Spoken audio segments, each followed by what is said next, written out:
Kia ora, and welcome to the Homefullness Show. I'm your host, Zola Rose, located in Aotearoa, New Zealand. We believe housing can be a means for regenerative placemaking to create affordable and sustainable homes and neighborhoods developed in collaboration with the communities that live there. We'll be exploring different housing models and neighborhood designs and innovation in energy, water, waste, construction, land use, and food systems. We showcase housing policies, finance, funding, and community engagement to unlock this potential. This show aims to empower you with knowledge, resources, and networks to support you in creating great places to live. Come join us as we bring to life the more beautiful housing that we know is possible. This show is preceded by the work I've been doing with Common Ground. I set that up in 2019 as a social enterprise because I was really pretty angry about the housing issues that I was seeing that were actually a cause of so many other issues. I'm living in Aotearoa, New Zealand. I've been here since 2016, and most of the work I've been doing has been centered in this country, although what I have found is that a lot of the issues we face here are also being experienced by people in many other countries. In 2019, the UN Special Rapporteur on Adequate Housing visited Aotearoa and did a tour speaking to many of the organizations that are working for adequate housing and really feeling out what are all the issues that have led to us having a housing crisis. And I just wanted to read to you. The report is about 80-something pages long, detailing all the issues, how it came to be, as well as many recommendations. I actually think that another episode is needed to go more into detail, but I'm just going to cover a few points that she mentions at the beginning of the report. So she says, what is less recognized is that the housing crisis in New Zealand is in fact a human rights crisis. The housing conditions, high rates of homelessness, inaccessible housing stock, unaffordability and escalating rents, substandard conditions including overcrowding, a lack of security of tenure for tenants, and a lack of social, affordable, and community housing for those in need, alongside an abundance of unaffordable family dwellings available for home ownership, are all consistent with the enjoyment of the right to housing. So what she says about the right to housing is that it has insufficient expression of this right in our law in related to policy and programs and in their implementation. These conditions would never have arisen to this extent had housing been fully understood, recognized, and implemented by governments as a human right and as a social good, rather than as an asset for wealth accumulation and growth over the past decades. Clearly pointing the finger that is our policies over the many decades that have created these issues, which we still have today and which I'll now expand upon. So some of the issues that really bug me with housing, particularly that I have experienced, is we have too few houses for the number of people. Some people blame it on population, but we're a country of only 5 million. And all these people need a place to live. But what does that actually mean when there is not enough? So if there's a city that has, let's say, 4,000 houses too short, where are those people who are working there going to be able to live? So are they maybe sharing a house where there's not enough room, what we call overcrowding? Or are they in a garage that's not suited to be lived in? Or even worse, a car? And we don't see too many people on the streets, so that's sort of like rough sleeping, as one would call it. But we do have homelessness in many other ways. It looks like kind of couch surfing, people sleeping with friends and family in too crowded conditions. And of course, then there's a lot of discrimination with that, because if there's too few houses for the number of people that are showing up, this is particularly in the rental market. If there are 20 people who show up at a house to rent it, then the people who are either the rental manager or the homeowners who are renting it out really have their pick of who they want to rent to. So if somebody has a dog or a cat, if somebody has some young children, if somebody is a single parent, they will probably not be chosen as the ones to rent that house. The housing that we do have, what we call the stock, is actually of pretty bad quality. Here in this country, we've got moldy and damp houses that don't have enough ventilation, enough heating, enough insulation, and they're old. And that really then creates a lot of health issues, which then creates issues of people having to go to hospital or get off work because of them being sick. Then there's the matter of housing being unaffordable. Now, that's a whole other series of topics where we talk about affordability and how it's got this way.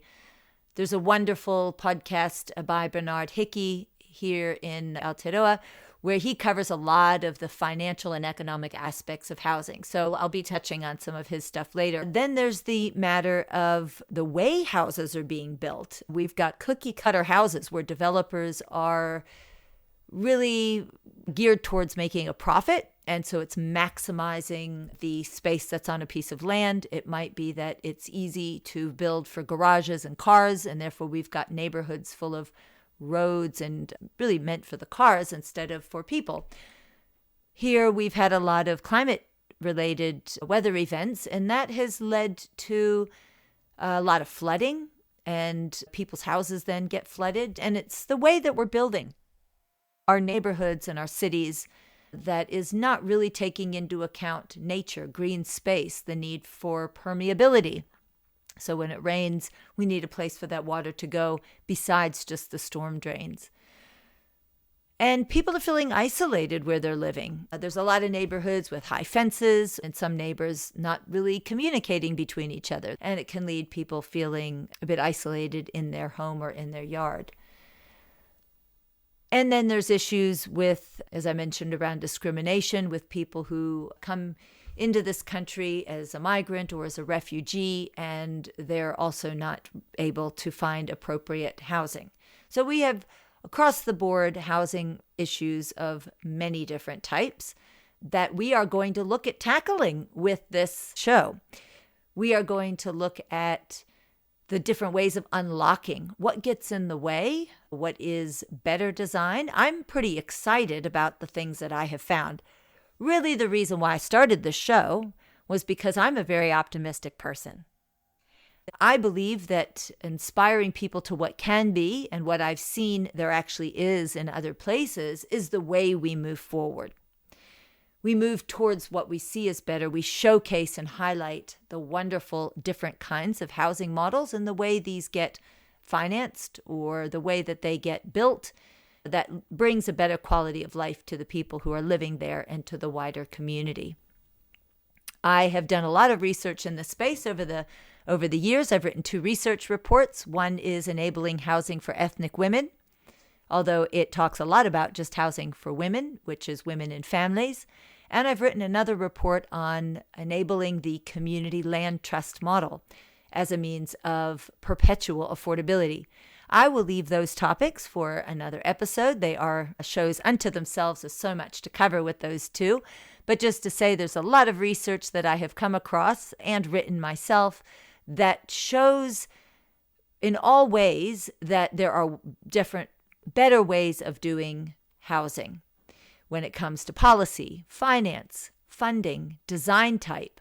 And then there's the things that support what makes a great housing space, which would be water, waste, energy, infrastructure, food, culture. We talk about regenerative systems. We don't just want to build for this generation. We want to build for future generations. And so what does that look like to build housing that lasts for the future of planet and people and other creatures as well? I want this show to also explore culture, the different cultural expressions of what means home and how people express that in different ways. That is really exciting to me. I love looking at how other cultures express their culture through the way that they live and through their home and neighborhood designs. So I really am excited to showcase. I have so many guests that I've already either lined up for us or that I have identified that would be fantastic stories to share with you on this show. I want to develop a sense of care as you are listening, that you really care about these topics and these issues, so much so that you're willing to do something differently, that you're willing in your own capacity to take some steps towards advancing the things that you hear on the show. If there's a good idea, if there's a great story, great model, if there's someone that you hear is a guest on the show, I'd love for you to see how it could work in your own community, or reach out to that guest and see how they can add value to what it is that you want to do. This show is about networking and connecting to the people and the projects that are pushing the edge of what is possible and what is better when it comes to housing. We want a better future for ourselves. We want a better future for the planet. And I think housing really is at the root of that. And I think each one of us actually has the capacity to be actors, role players, catalysts, enablers, change makers in our own communities, to be able to do housing and neighborhood design and our communities differently. So who is this show for? Well, it's for pretty much everybody. We all live in a home, in a neighborhood, in a community. Some people listening, hopefully, are going to be professionals working in the space. You might be an architect or a placemaker. You might be a council member or staff. You might be a community engagement professional. There's lots of different professions that deal with housing and home, building and construction, real estate. There's so many different professions that we actually need to raise the level of awareness and of consciousness of what we need to do differently, how we need to change the narrative, how we need to change the systems. So for every system, there is people within that system that actually can make that change. It is not from the outside, it is from the inside that we each can play our part with the role that we have. Perhaps you are wanting to live in a community like this. Perhaps you have set up a community or some sort of interesting, different housing model. And we want to tell those stories, and we hope that those form inspiration for those to be templates, for those to be ways, roadmaps that you can produce this for your community. If you feel called to be a guest, or you feel called to sponsor this show, I've created a landing page on the Common Ground website, so commonground.net.nz, and there is a tab called Show, and in there you will find some buttons that allow you to say what it is you'd like to present as a topic, as a guest. And if you want to be a sponsor, I really would love your support. There's a few ways to sponsor. You can sponsor a whole episode, and we give you opportunity to share about your business or your product or your service on each one of those episodes that you sponsor. And if you'd like to leave a donation, a once-off donation or a recurring donation, it all helps. There's been lots of effort that I've already put into making this podcast just to get it to episode number 1. And of course, it takes a lot of time to get the guests and create the stories and do the tech editing. I really want this show to be educational and inspirational, and that means I want them to be done well. So one of the things I've enjoyed about putting this show together is being here in Riverside community, which is an intentional community set up 80 years ago. That's going to be for another episode. They do have a website that you can check out to learn more as well in the meantime. But I was complaining about so many choices of music. What was I going to choose as the music theme for the season or for the show? And my neighbor just happened to come around, and he happens to be a musician, and he has generously given me the music to use bits and pieces and to use the whole song for the show. I'm really excited. So Florian Pauls is his name. And the song is about love and family and earth and place. When I said I needed music for the show, and he said, I've written something that I think is going to be perfect, I said, oh, wow, I'll definitely take it. So how fortunate to have neighbors that are talented and generous to share their music with me. I watch the river flowing from the estuary to the sea. From the living room your voices find their way out on the deck to me. On the horizon blue and grey make it the skies and the headlands behind them. Hidden but not forgotten, I can still make them out in my memory. Whatever, we're together. Never forget it. Whatever we're up to, we're into it. We live in love. We live in love. We live in love. All the right reasons in love.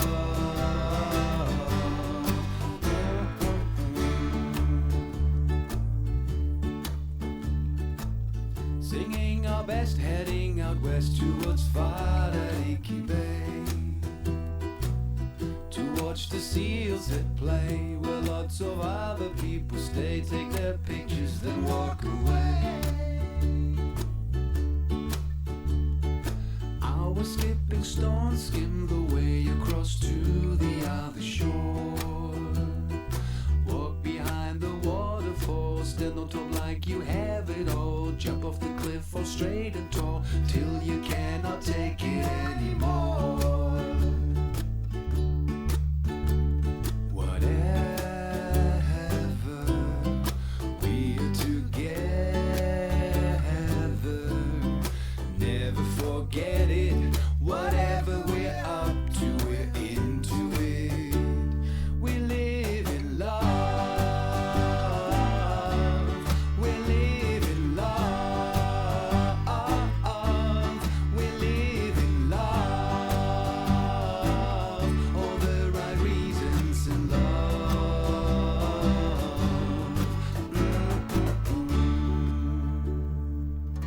And when the sun goes down, the stars will gather round the fire in the sand. We're taking turns to tend, creating stories on the constellations, satellites flying across the map. We are connected in our conversations, till she falls asleep on my lap. Whatever, we're together. Never forget it. Whatever we're up to, we're into it. We live in love. We live in love. We live in love. All the right reasons in love. Yeah, yeah, yeah. We live in love. We live in love. We live in love. Yeah, yeah. We live in love. All the right reasons in love. Yeah, yeah, yeah. Yeah, we live in love. We live in love. We have it real good.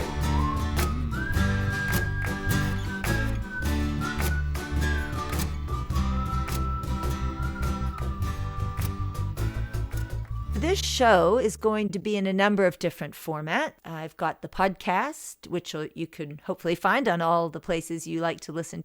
I've got a YouTube channel, which I've already started, which does have a lot of interviews already from interesting people. And then I've got the socials, Instagram, and going to try out TikTok and Facebook. And sign up for the newsletter. This is where I'll also give reminders about the topics that are being covered and coming up. If you are listening to this at the beginning of when I'm starting this first episode, just some upcoming events to be aware of. I'm going to be running a It's called Cooperative Living Event. I'm located in the Tasman district of Aotearoa, and there's a really interesting planning rule that I've discovered here in the rural areas called the Cooperative Living Planning Rule, that normally the zoning is for just one house or one in an ancillary, and this allows for multiple dwellings, so communities can be formed without having to subdivide or going through all those usual hoops. Still need to do some consenting things, but it's certainly not as much effort. I'm going to be holding an event that explores all aspects of cooperative living, including that planning policy, but much, much more. That's going to be on the 20th of April at Riverside, which is in the Lower Motiri of the Tasman district, top of the South Island. So sign up for the newsletter to get more information on that. I'm going to be presenting at the International Association of Public Participation. We have a symposium on community engagement. And that is one of the places that has really been missing for at least this country anyway. So councils are meant to consult with communities when things are happening in that community and it affects people. And of course, housing is one of those big things that affect people. But the levels and the depth and the width of engagement is not actually that great. People don't feel like they're involved, that their voice is included. They might feel like they've been invited to something to hear what the council, the planners, or a developer wants to do, and then just ask for some feedback. But it's not actually great engagement methodology. So what I'm bringing is just a little inkling of what is better community engagement practice when it comes to housing and neighborhood design, how we can bring more of the voice of the future, the people who will be living there, and the wider community to be able to collaborate on that design and be involved in its development and really bring forward the values of that local community. And the environment as well, the place also needs a voice. Our land, our water, and the creatures living in that space, they don't have a voice. And yet we do need to find ways to bring voice to our wider environment when we are talking about housing and development. And so I'm going to be talking about that at the IAP2 Symposium. If you're interested in community engagement as a profession and you want to learn more about ways of better engaging, I do encourage you to check out IAP2 as a resource. So those are the two upcoming that I've got. And then I'm going to Australia in August for an engagement around housing older women. Although it's going to be much broader than that, though, that is the organization that is bringing me to Australia, called Housing Older Women How. I'm really excited about that. Don't have too much more to say because we're still working out those details, but hopefully it's going to catalyze some projects on the ground to get some housing going there in the Brisbane area. So I would like this show to be a community, to be a collective effort, to gather from you the guests that you'd like to hear, the topics that you want to explore. If you've got questions you'd like me to answer, I really would love to hear from you. So whether you write to me by email or leave comments in the YouTube or on the podcast channel, please do interact. I really do want to hear from you. This is not my show. This is our show. This is about bringing this movement of better housing for all of us. And we all have ways that we do that we can share our resources and share our ideas. So thank you for tuning in to this first episode, for staying with me as I rambled on and shared with you the different reasons why I've started the show and where I hope to go with it. And I really want it to be positive. So I hope you're feeling and leaving this episode feeling fantastically positive about what's to come. There's going to be some rockin' and rollin' shows. I hope you're excited.